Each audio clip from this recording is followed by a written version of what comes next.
Hi, my name's Tiara, better known as Riley. uh, I'm 35 years young and I love writing poetry.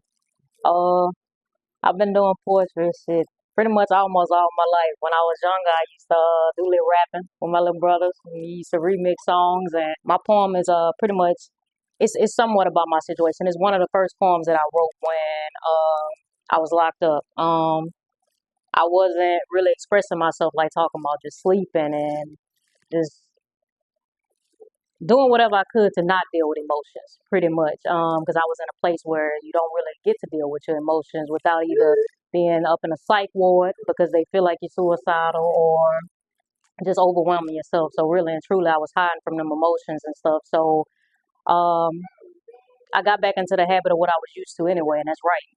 That's my poetry. And I started writing about, my son, my situation, what I was feeling, like how I was just feeling isolated inside. That's the best word that I can come up with.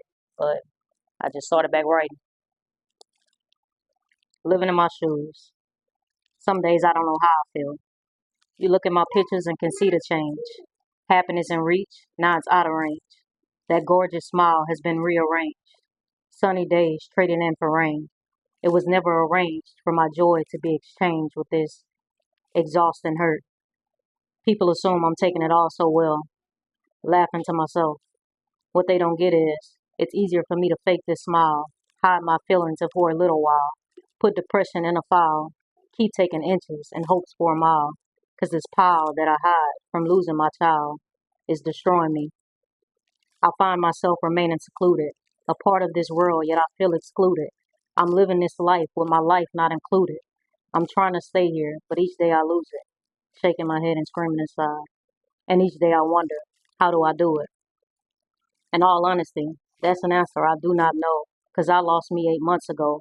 Life's tribulations took its blow, a one sure direction, now where do I go? Then being accused is the ultimate low, an accident that destroyed my glow. Now all my yeses have turned to no's. No daddy, no ego, no justice, it's just us, she and I.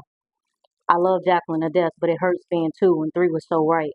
I guess we'll see if holding on is worth more of a fight than losing sight of the bond she and I shared. Those few times our completion wasn't there. Crazy how I wrote that poem over 11 years ago and still don't know the answer to how do I do it. But now she's gone, and the only thing I have left are them and the thoughts in my mind, both good and bad. Pictures left behind, pieces I'm hoping to find, just to hold my brokenness together. I hear whispers of people talking about my crime behind my back all the time, and it's cool, they're entitled to that.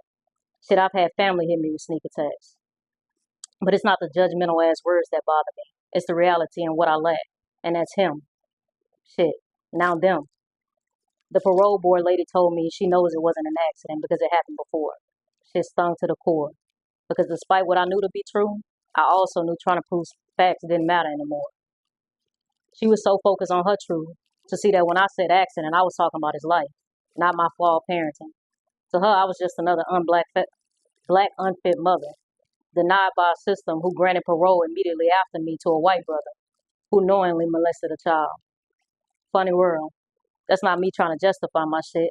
It's to say the system will find justice in what they see fit, instead of realizing just his parents weren't unfit, just imperfect.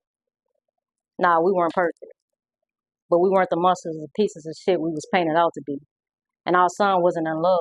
He was healthy and happy, but unable to be free.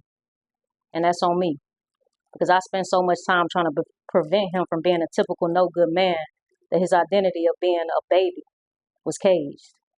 So I made a promise to him. I can't bring him back, and Lord knows I wish I could, but I can be a voice, a reminder that the worst unintentional things can come from good intentions. So intentionally have patience, and you won't unintentionally lose your choice to rejoice and enjoy watching those sweet babies grow up to have their own voice. Be their protector, not someone they need to be protected from. That safe cabin in the midst of a storm. Should be what I was to my son, but better. They deserve that, and then some.